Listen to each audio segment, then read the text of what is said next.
ఈరోజు special chicken dum biryani చేస్తున్నాను. మా ఇంటికి గెస్ట్స్ వస్తున్నారనమాట. గెస్ట్ అంటే ఫ్రెండ్స్ కమ్ మా పాత ఓనర్ ఆంటీ వాళ్ళు. ఇంక వాళ్ళ కోసమే స్పెషల్‌గా చేస్తున్నాను అనమాట. ఈరోజు సండే ఎలాగో మాకు కూడా నాన్ వెజ్జే కాబట్టి ఇంక అందరికి కలిపి మాకు వాళ్ళకి కలిపి చేస్తున్నాను. అండ్ ఎక్కువ క్వాంటిటీ అయితే చేయట్లేదు. మామూలుగా ఇలాంటివి 2 పూటలకి అలా చేసేస్తాను. బట్ అలా అయితే ఎక్కువ క్వాంటిటీ చేస్తే నాకసల టేస్ట్, టెక్స్చర్ అస్సలు బాగా రాదు.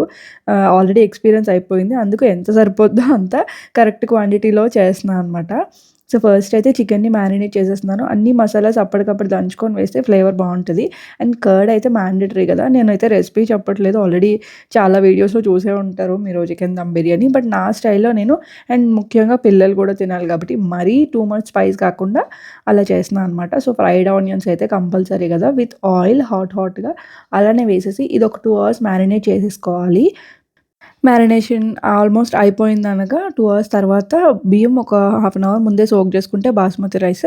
తర్వాత సెపరేట్‌గా కుక్ చేసుకుంటాం గదా! ఎంత సరిపోతే అంత వాటరేసుకొని ఒక 60% అలా కుక్ అయిన తర్వాత నేను డైరెక్ట్‌గా రైస్ తీసేసి వేసేస్తాను లేయర్స్ లాగా.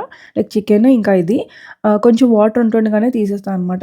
బికాజ్ ఆ వాటర్‌కే అది కుక్ అయిపోతుంది అండ్ పొడి పొడిగా వస్తుంది. నేను ఈ టిప్ అయితే ఫాలో అవుతాను. మామూలుగా ఎక్కువ వాటరేసి, ఎక్కువ ఉడికించేసి, ఆ వాటర్ అంతా వంపేసి, ఆ ఫ్లేవర్ అంతా వెళ్ళిపోయినట్టు అనిపిస్తుంది. అందుకు ఇలా కొంచెం చికెన్ ఒక 5 మినిట్స్ ఉడికించిన తర్వాత అన్నీ ఒక లేయర్ మీద ఒకటి వేసేసిన తర్వాత మొత్తం అంతా మూత పెట్టేయడమే. ఒక 5 మినిట్స్ ఆన్‌లో పెట్టి మిగతాది ఒక 10-15 మినిట్స్ సిమ్‌లో పెట్టేస్తే చికెన్ ఇంకా రైస్ అంతా నీట్‌గా కుక్ అయిపోతుందనమాట.